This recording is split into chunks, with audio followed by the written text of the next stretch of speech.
Taste the Daily.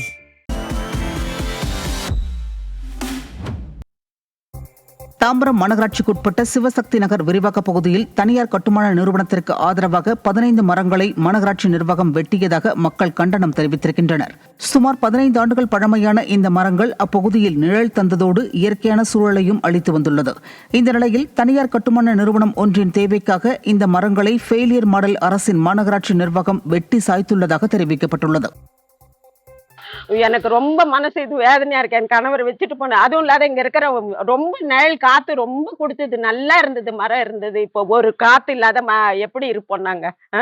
இங்க வாசல்ல மரம் இருந்ததுதான் எல்லாருக்குமே நிழலா இருந்தது. ரோடு ஃபுல்லாவே நல்லா இருந்தது. இவ்வளவு மழை பெஞ்சது, செவுரு எல்லாம் விழுந்தது சார். காத்து வந்து மழை தண்ணி வந்தது. ஒரு நாள் ஒரு காவால வந்து எதுவுமே எடுத்ததில்ல. எங்க கணவர் இருக்கும்போது அவர் தான் காவா இறங்கி சுத்தம் பண்ணியிருக்காரு. எத்தனையோ முறை சுத்தம் பண்ணியிருக்காரு. அவர் கவுன்சிலர் ஒரு நாள் வந்தது இல்லை சார். இங்க சேலம் மாவட்டம் மேட்டூர் அருகே பூட்டி கிடக்கும் அம்மா பூங்காவை பயன்பாட்டிற்கு கொண்டுவர கோரிக்கை எழுந்துள்ளது. கடந்த அதிமுக ஆட்சியில் மாதையன்குட்டை பகுதியில் திறக்கப்பட்ட அம்மா பூங்காவை அனைத்து தரப்பினரும் பயன்படுத்தி வந்த நிலையில் கடந்த 2 வருடங்களாக பூங்கா பூட்டி கிடக்கிறது. இதனால் புதர்கள் மண்டி விளையாட்டு உபகரணங்கள் பழுதடைந்துள்ளது. எனவே விடியாத திமுக அரசு அரசியல் காழ்ப்புணர்ச்சியால் மூடிய அம்மா பூங்காவை மீண்டும் திறக்க பொதுமக்கள் வலியுறுத்தினர். மாதாயங்கோட்டையில் வந்து அம்மா பூங்கா அதிமுக ஆட்சியில் வந்து ஓப்பன் பண்ணாங்க. ஒரு 2 வருஷமாக வந்து அது மூடி கிடக்குது. மூடி கிடக்கிறதுனால பார்த்திங்கன்னா உடற்பயிற்சி கூடவும் உள்ளே இருக்குது. அதுக்குள்ளே இருக்கிற உபகரணங்கள்லாம் துருப்பிடிச்சு போயிருக்கு. குழந்தைங்க விளையாடுற தூரி ஊஞ்சல் எல்லாமே துருப்பிடிச்சு பழுதாகி கிடக்குது. அதை மறுபடியும் வந்து அதிகாரிங்க வந்து ஸ்டெப் எடுத்து நடைமுறைக்கு கொண்டு வரணும். திண்டுக்கல் மாவட்டம் வேடசந்தூர் அருகே வெள்ளபொம்மன்பட்டியில் யூரியா கிடைக்காமல் விவசாயம் பாதிக்கப்படுவதாக விவசாயிகள் குற்றம் சாட்டினர். ஊட்டச்சத்து டானிக்கை வாங்கினால் மட்டுமே யூரியா வழங்கப்படும் என அதிகாரிகள் மிரட்டுவதுடன் 300 ரூபாய்க்கு விற்பனையான யூரியா தற்போது 600 ரூபாய்க்கு விற்கப்படுவதாக விவசாயிகள் குற்றம் சாட்டினர். மேலும் விடியாத அரசு மாவட்ட நிர்வாகத்தின் அலட்சியத்தால் இந்த வருடம் பொங்கலை கூட கொண்டாட முடியாத நிலை இருப்பதாகவும் அவர்கள் வேதனை தெரிவித்தனர். போதுமான யூரியா வந்து கடந்த சில மாதங்களாக பயங்கர டிமாண்டாக இருக்குது. இந்த தட்டுப்பாட்டில் இருக்கும்போது ஒரு சில நேரத்தில் கிடைக்கக்கூடிய யூரியாவுக்கு நாங்கள் போனோம்னா ஆதார் கார்டு கண்டிப்பாக கேட்குறாங்க. ஆதார் கார்டு கொடுத்தாலும் யூரியா வாங்கும்போது கூடுதலாக ஒரு மருந்து, இன்னொரு மருந்து, அந்த மருந்தை கம்பல்சரி நீங்கள் வாங்கினா தான் யூரியா கிடைக்குன்றாங்க. அப்படியே வாங்கும்போது எங்களுக்கு யூரியாவோட விலையும் அதிகமாகி போகுது. 300 ரூபாய்க்கு வித்துட்டு இருந்த யூரியா வந்து இப்போ 500 ரூபா 600 ரூபான்றது போகுது. இது போக கூடுதலாக வாங்குற மருந்துக்கும் காசு வாங்கிடுறாங்க.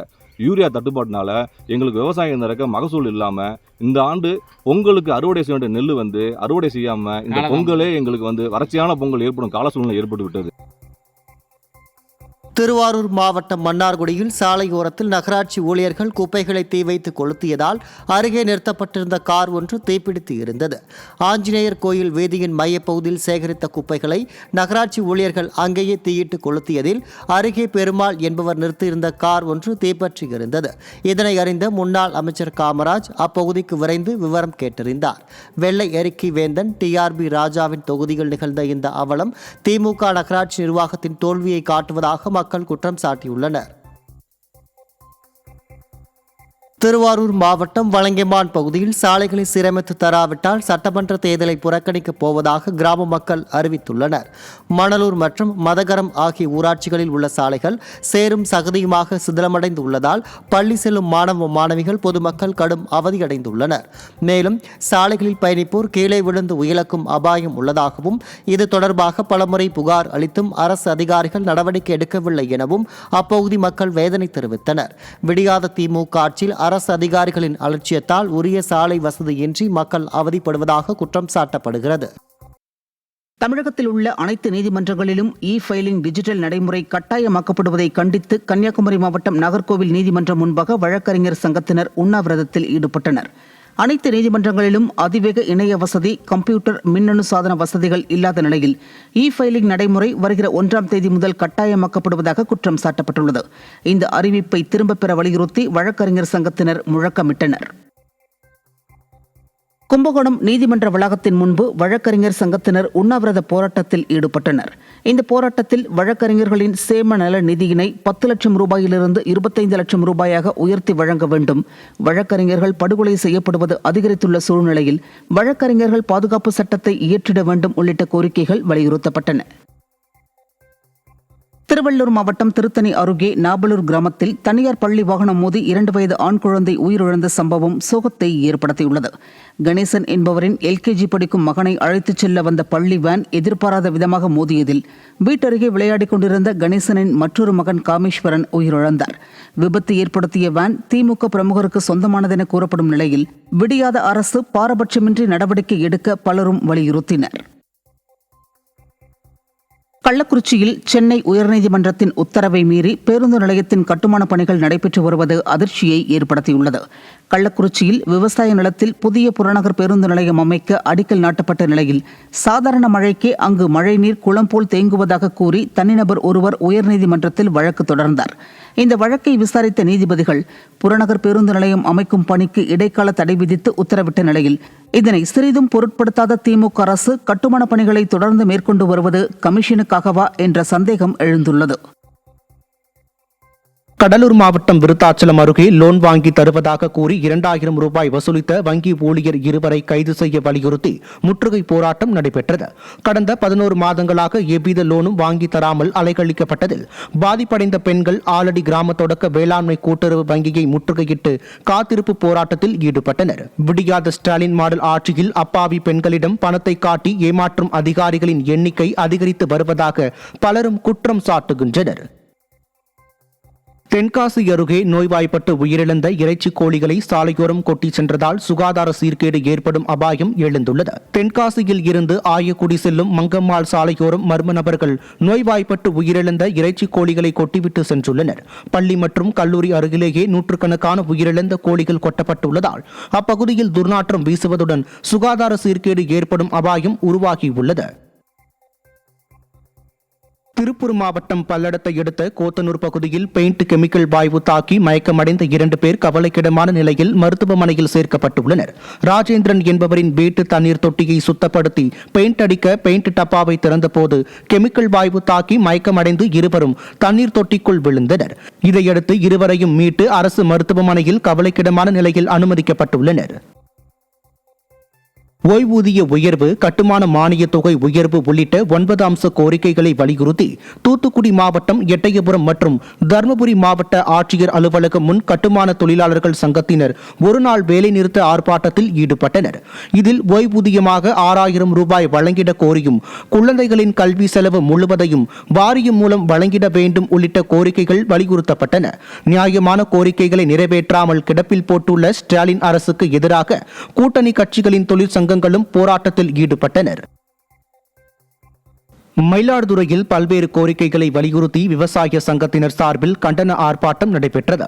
நீரில் மூழ்கி சேதமடைந்த சம்பா பயிர்களுக்கு நிவாரணமாக 63 கோடி ரூபாயை உடனடியாக வழங்கவும், டிட்வா புயலால் பாதிக்கப்பட்ட பயிர்களை GPRS மூலம் கணக்கெடுப்பதை கைவிடவும், விதைகள் குறித்த மசோதாக்களை தாக்கல் செய்வதை கண்டித்தும், மின்சார விநியோகத்திற்கு வழங்கப்படும் ஸ்மார்ட் மீட்டர் திட்டத்தை கைவிட வலியுறுத்தியும் பேருந்து நிலையம் அருகே விவசாயிகள் ஆர்ப்பாட்டத்தில் ஈடுபட்டனர். மேலும் சட்ட நகல் அடங்கிய துண்டு பிரசுரங்களை எரித்து தங்களது எதிர்ப்பை தெரிவித்தனர். 62 கோடியே 53 லட்சம் ரூபாய் இழப்பீடு கேட்டு அதற்கான கருத்துரு மாநில அரசுக்கு அனுப்பி வைத்துள்ளோம். மே மாதத்திற்குள் அந்த இழப்பீடு வந்துவிடும், தருகிறோம் என்று சொன்னார். ஆனால் இன்றைக்கு நாம் டிசம்பர் மாதத்தில் இருக்கிறோம். ஓராண்டு நிறைய இருக்கிறது.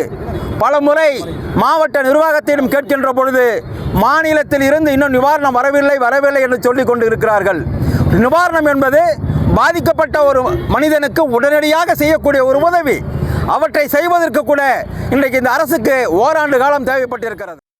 ஈரோடு மாவட்டம் அந்தியூர் அருகே வங்கி ஏடிஎம்மில் திருட முயன்றவர் பிடிபட்டார். குருவரெட்டியூரில் செயல்பட்டு வரும் பேங்க் ஆஃப் இந்தியா வங்கியின் ஏடிஎம் மையத்தில் கடந்த 29ஆம் தேதி அடையாளம் தெரியாத நபர் திருட்டு முயற்சியில் ஈடுபட்டுள்ளார்.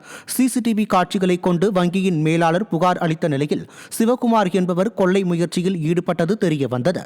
விடியாத திமுக ஆட்சியில் எந்த தவறு செய்தாலும் எளிதில் தப்பிவிடலாம் என்று சிலர் நினைப்பதால் இதுபோன்ற திருட்டு சம்பவங்கள் நடப்பதாக புகார் எழுந்துள்ளது. கரூரில் காலி பணியிடங்களை நிரப்ப வேண்டும் உள்ளிட்ட கோரிக்கைகளை வலியுறுத்தி ஆட்சியர் அலுவலகம் முன்பு அங்கன்வாடி ஊழியர்கள் போராட்டத்தில் ஈடுபட்டனர். தேர்தலின் போது ஸ்டாலின் வாக்குறுதி அளித்தபடி அங்கன்வாடி பணியாளர்களை அரசு ஊழியராக மாற்றி காலமுறை ஊதியம் வழங்க வேண்டும், பணி ஓய்வு பெற்றும் உயர்நீதிமன்ற தீர்ப்பின்படி பணிக்கொடை வழங்க வேண்டும் உள்ளிட்ட 7 அம்ச கோரிக்கைகளை வலியுறுத்தி போராட்டம் நடைபெற்றது. அதனைத் தொடர்ந்து சாலை மறியலில் ஈடுபட்டவர்களை விடிய அரசின் ஏவல் துறையினர் வலுக்கட்டாயமாக கைது செய்தனர். மதுரையில் சாலைகள் குண்டும் குழியுமாக உள்ளதால் வாகன ஓட்டிகள் கடும் அவதியடைந்துள்ளனர். நரிமேடு, ஔவையார் தெரு பகுதிகளில் சாலை சிதிலமடைந்துள்ளதால் வாகன ஓட்டிகள் விபத்தில் சிக்கி உயிரிழக்கும் அபாயம் உள்ளதாக அப்பகுதி மக்கள் வேதனை தெரிவித்தனர். மேலும் பள்ளங்களில் மழைநீர் தேங்கியுள்ளதால் பள்ளங்கள் இருப்பதை அடையாளப்படுத்தும் வகையில் மரக்கிளை கற்கள் வைக்கப்பட்டுள்ளன. விடியாத திமுக ஆட்சியில் மாநகராட்சி அதிகாரிகளின் அலட்சியத்தால் தரமான சாலை வசதியின்றி பொதுமக்கள் அவதிப்படுவதாக குற்றம் சாட்டப்படுகிறது. கோவை மாவட்டத்தில் உள்ள மருதமலை முருகன் கோயில் அறங்காவலர் குழு தலைவர் பதவியை திமுக நிர்வாகி ஒருவர் லஞ்சம் கொடுத்து பெற்றுள்ளதாக திமுக கலை இலக்கிய அணிப்பிரிவு மாவட்ட தலைவர் குற்றம் சாட்டியிருப்பது பரபரப்பை ஏற்படுத்தியுள்ளது. இதுகுறித்து அவர் அளித்துள்ள பிரத்யோக பேட்டியில், மருதமலை சுப்பிரமணிய சுவாமி கோயிலில் பட்டீஸ்வரர் ஆலயங்களில் அறங்காவலர் குழு தலைவர் பதவிக்கு தாம் முதலமைச்சரிடம் கோரிக்கை வைத்தும் அதை பொருட்படுத்தாமல் அமைச்சர் சேகர்பாபு மற்றும் முன்னாள் அமைச்சர் செந்தில் பாலாஜி ஆகியோருக்கு லஞ்சம் அளித்து திமுக நிர்வாகி ஒருவர் பதவியை பெற்றுள்ளதாக திமுக கலை இலக்கிய அணிப்பிரிவு மாவட்ட தலைவர் ரேஸ்கோர்ஸ் ரகுநாத் குற்றம் சாட்டியுள்ளார். சில அமைச்சர்களை நாடி அவங்களுக்கு ஏதாவது பண்ணுனா தான் நடக்கும் அப்படிங்கிற அளவுக்கு அதிகாரிகளும் சொல்லும்போது வேதனையாக இருக்குது, வருத்தமாக இருக்குது. ஏற்கனவே கோவையை பொறுத்த அளவுக்கு நிறைய திட்டங்கள் அறிவித்தாலும் அது நடந்தும் நடக்காமையும் இருந்தும் இல்லாமையும் இப்படியெல்லாம் போயிட்டுருக்கு. அமைச்சர்கள் மூலமாக பெற்றுட்டாங்க. அதாவது முதலமைச்சருக்கு கீழே இருக்கக்கூடிய அமைச்சர்களுக்கு தான் பவர் அதிகமாக அப்படிங்கிறது எனக்கு ஒரு வேதனையான விஷயமா இருக்குது. முதலமைச்சரே ஏற்றுக்கொள்ளப்பட்ட ஒரு விஷயத்தை நடக்கலைங்கும் போது எனக்கு வேதனையாக இருக்குது. அமைச்சர்கள் மூலமாக பெற்றாங்க, பணம் கொடுத்தேன் அப்படிங்கிறாங்க. பணம் கொடுத்து தான் நாங்கள் இந்த பதவியை பெற்றிருக்கிறோங்கிறாங்க. சேகர்பாபு, செந்தில் பாலாஜி போன்றவர்கள் எல்லாம் கையில் வச்சாதான் இந்த மேட்ரு நடக்கும் அப்படிங்கிற மாதிரி சொல்கிறாங்க. தமிழ்நாடு அரசு அங்கன்வாடி சங்கங்களின் கூட்டமைப்பு சார்பில் 22 அம்ச கோரிக்கைகளை நிறைவேற்ற வலியுறுத்தி சிவகங்கை அரண்மனை வாசல் முன்பு சாலை மறியல் போராட்டம் நடைபெற்றது. காலி பணியிடங்களை நிரப்ப வேண்டும், ஊதிய உயர்வு உள்ளிட்ட கோரிக்கைகளை வலியுறுத்தி இந்த சாலை மறியல் நடைபெற்றது. இதில் நியாயமான கோரிக்கைகளை நிறைவேற்றாமல் தொடர்ந்து ஏமாற்றி வரும் ஸ்டாலின் அரசுக்கு எதிராக கண்டன முழக்கங்கள் எழுப்பப்பட்டன. கன்னியாகுமரியில் கரை ஒதுங்கிய சுறா மீனை பள்ளி மாணவ மாணவிகள் மற்றும் பொதுமக்கள் கண்டு ரசித்தனர். கீழ்மிடாலம் கடற்கரை பகுதியில் சுமார் 10 அடி நீளம் உள்ள 2 டன் எடையும் கொண்ட ராட்சத சுறா மீன் இறந்த நிலையில் கரை ஒதுங்கியது. இந்த தகவல் பரவிய நிலையில் பள்ளி மாணவ மாணவிகள் மற்றும் ஏராளமான பொதுமக்கள் ஆர்வமுடன் வந்து சுறா மீனை புகைப்படம் எடுத்தனர். வெளிநாட்டில் மருத்துவம் பயின்று தமிழகம் திரும்பும் பயிற்சி மருத்துவர்களுக்கு தகுதி சான்றிதழ் அளிக்காமல் 1.5 ஆண்டுகளாக விடியாத திமுக அரசு அலைகழித்து வருவதாக குற்றச்சாட்டு எழுந்துள்ளது. சென்னையில் செய்தியாளர்களுக்கு பேட்டியளித்த தமிழ்நாடு மருத்துவ மாணவர்கள் சங்கத்தினர், மற்ற மாநிலங்களில் உடனுக்குடன் சான்றிதழ் வழங்கும் போது தமிழ்நாடு மருத்துவ கவுன்சில் மட்டும் காலம் தாழ்த்தி வருவதாக குற்றம் சாட்டினர். தமிழ்நாடு மருத்துவ கவுன்சில் அலட்சியத்தால் ஆயிரக்கணக்கான பயிற்சி மருத்துவர்கள் தமிழகத்தில் மருத்துவ சேவையை தொடங்க முடியாமல் அவதிக்குள்ளாகி வருவதாகவும் அவர்கள் குற்றம் சாட்டினர். வெளிநாட்டில் படித்து முடிச்சதுக்கப்புறம் எங்களுக்கு ஒரு தகுதி தேர்வுன்னு ஒன்று இருக்குது. அந்த தகுதி தேர்வை தாண்டி தான் நாங்கள் இங்கே இந்த தகுதி தேர்வு என்எம்சி நேஷனல் மெடிக்கல் கவுன்சில் நடத்துகிற ஒரு தகுதி தேர்வு. இந்த தகுதி தேர்வை முடிச்சுட்டு தான் நாங்கள் வர்றோம். இந்த தகுதி தேர்வை முடிச்சு அந்த நேஷனல் மெடிக்கல் கவுன்சிலிருந்து சான்றிதழ் வாங்கி இங்கே எங்களோட ப்ராசஸ் ஸ்டார்ட் ஆகுது. தமிழ்நாட்டில் தமிழ்நாடு மெடிக்கல் கவுன்சிலோட அலட்சியம் தான் இது முக்கியமான ஒரு காரணம். முக்கியமான காரணம் என்னன்னா, இந்த தகுதி சான்றிதழ் இங்கே ஒன்று வாங்கணும், ப்ரொவிஷனல் எலிஜிபிலிட்டி சர்டிஃபிகேட். அதை வாங்குறதுல ஒரு தாமதம் இருக்கு. சுமாராக ஒரு 3-4 மாதத்தில் முடிய வேண்டிய ஒரு ப்ராசஸ் இவங்களோட அலட்சியத்தினால 1 வருஷம் 1.5 வருஷத்துக்கு இழுத்துட்டு போறாங்க. ராமநாதபுரம் மாவட்டம் சாயல்குடியில் ரேஷன் பருப்பு மற்றும் இலவச வேஷ்டி சேலைகள் கடத்திய இருவர் சிக்கினர். சதீஷ் மற்றும் செபாஸ்டின் ஆகிய இருவர் 50 மூட்டைகளில் 2500 கிலோ ரேஷன் பருப்பு மற்றும் பொதுமக்களுக்கு வழங்க வேண்டிய 300 இலவச வேட்டி சேலைகளை சரக்கு வாகனத்தில் கடத்தினர். அவர்கள் இருவரும் பிடிபட்ட நிலையில் கடத்திய பொருட்கள் சிக்கின. திறனற்ற திமுக ஆட்சியில் ஏழை எளிய மக்களுக்கு வழங்க வேண்டிய ரேஷன் அரிசி, பருப்பு மற்றும் இலவச வேஷ்டி சேலைகள் அதிகாரிகளின் துணையோடு கடத்துவது வாடிக்கையாகி உள்ளதாக பொதுமக்கள் குற்றம் சாட்டினர். திருவாரூரில் பல்வேறு கோரிக்கைகளை வலியுறுத்தி தமிழ்நாடு கட்டிட தொழிலாளர் சங்கம் சார்பில் ஆர்ப்பாட்டம் நடைபெற்றது. கட்டுமான தொழிலாளர்களுக்கு ஓய்வூதியம் 6000 ரூபாய் என்பதை சட்டமாக்க வேண்டும். நலசங்க வாரியம் மூலம் விண்ணப்பித்த அனைவருக்கும் 10 லட்சம் ரூபாய் வரை வீடு கட்ட நிதி வழங்க வேண்டும் உள்ளிட்ட 8 அம்ச கோரிக்கைகளை வலியுறுத்தி திருவாரூர் ரயில் நிலையம் முன் தமிழ்நாடு கட்டிட தொழிலாளர் சங்கம் சார்பில் ஆர்ப்பாட்டம் நடைபெற்றது. இதில் அகில இந்திய தொழிற்சங்க காங்கிரஸ் மாவட்ட செயலாளர் சந்திரசேகர் ஆசாத் உள்ளிட்ட ஏராளமானோர் கலந்து கொண்டனர். இப்போ போய் பார்த்தோம்னா ஒரு வளர்ச்சியை நோக்கி திருவாரூர் சென்று இருக்கு. அதற்கு அடிப்படையான காரணம் நம்ம அந்த கட்டுமான தொழிலாளர்கள் தான். ஆனா அப்படி இருக்கிற அந்த கட்டுமான தொழிலாளர்களுடைய வாழ்க்கை என்பது ஒரு கேள்விக்குறியாகவே இருக்கின்றது. ஒரு குறைந்தபட்ச கோரிக்கை ஓய்வூதியம் 2000 வாரிய அறிவிப்பு முடிவுதான். ஆனா அதை முழுவதுமாக வழங்குவதற்கு அருகதில்லை. 1200 என்கின்ற அடிப்படையில் தான் கொடுத்துட்டு இருக்காங்க. திருவண்ணாமலை மாவட்டம் ஆரணி அருகே திமுக பிரமுகர் நிலத்தை அபகரித்துக் கொண்டு விவசாயியை கடுமையாக தாக்கியதால் மனமுடைந்த அவர் தீக்குளித்து தற்கொலை செய்து கொண்டார். புதுப்பாளையத்தைச் சேர்ந்த விவசாயி ராதாகிருஷ்ணன் வீடு கட்டுவதற்காக அதே கிராமத்தைச் சேர்ந்த திமுக பிரமுகர் கண்ணனிடம் தனது 75 சென்ட் நிலத்தின் பத்திரத்தை அடமானம் வைத்து 3 லட்சம் ரூபாய் கடன் பெற்றுள்ளார். இந்த நிலையில் கண்ணன் அதில் 65 சென்ட் நிலத்தை தனது பெயரில் மாற்றிக்கொண்டதாக கூறப்படுகிறது. இதுகுறித்து கேள்வி எழுப்பிய ராதாகிருஷ்ணனை அடியாட்களை வைத்து கண்ணன் தாக்கியதால் மனமுடைந்த அவர் தீக்குளித்து தற்கொலை செய்து கொண்ட நிலையில் அவரை தாக்கும் வீடியோ தற்போது வெளியாகியுள்ளது. இதில் கண்ணன்றவன் அண்ணாவுக்கு படிக்க தெரியாது, சொத்து அடமானம் போடுறேன்னு போட்டுட்டு 3 லட்சம் ரூபாய்க்கு 1 கோடி ரூபாய்க்கு சொத்து மொத்தம் எழுதி கரையும் பண்ணிக்கின்னு அண்ணன் படிக்க தெரியாமல் எழுதி படிக்க தெரியாமல் அவனுக்கு கரையும் பண்ணி எழுதி ஏமாற்றி போர்த்தறி பண்ணிட்டாங்க சார்.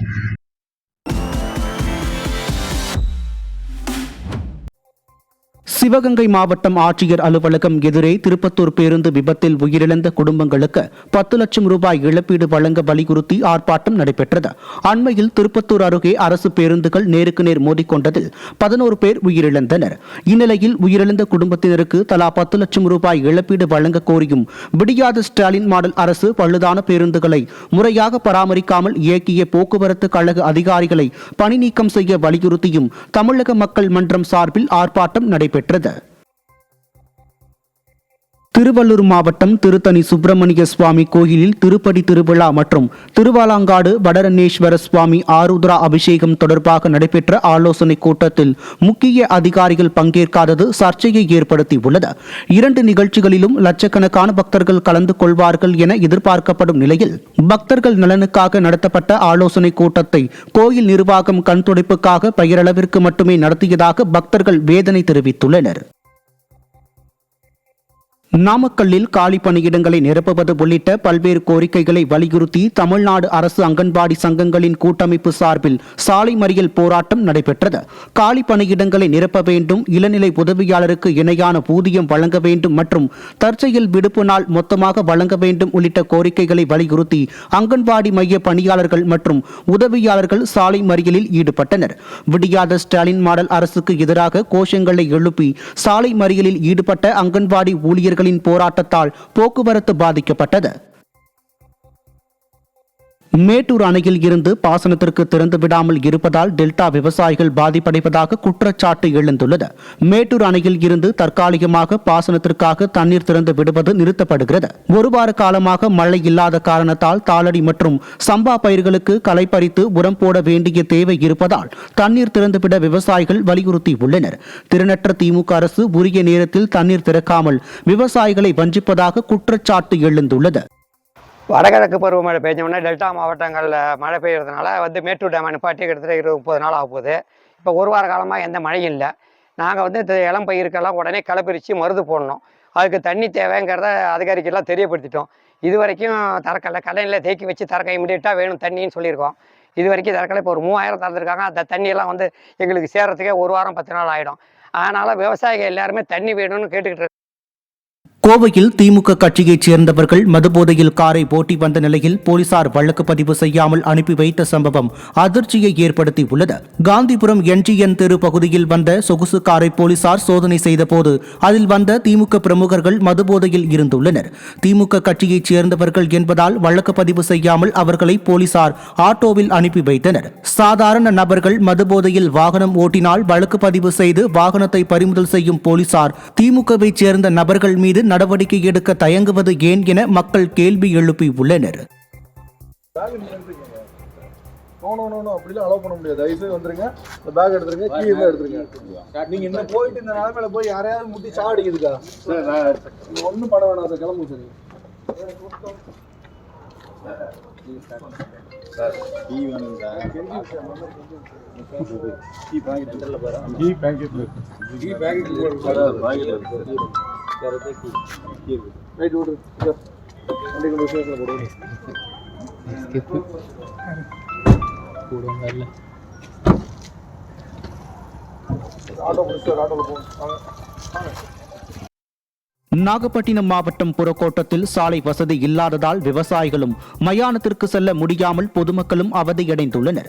எட்டுக்குடி ஊராட்சிக்கு உட்பட்ட புறக்கோட்டம் பகுதியில் ஆதி திராவிட சமூகத்தைச் சேர்ந்த விவசாயிகள் சாகுபடியில் ஈடுபட்டு வரும் நிலையில் விளைநிலம் நோக்கி செல்லும் இந்த பகுதியை ஒட்டி மயானத்துக்கு செல்லும் சாலை வசதி இல்லாமல் விவசாயிகளும் பொதுமக்களும் அவதியடைந்து வருகின்றனர். இதனால் விடியாத ஸ்டாலின் அரசின் மாவட்ட நிர்வாகம் சாலை வசதி ஏற்படுத்தி தர வேண்டும் என புறக்கோட்டம் பகுதி மக்கள் வலியுறுத்தியுள்ளனர்.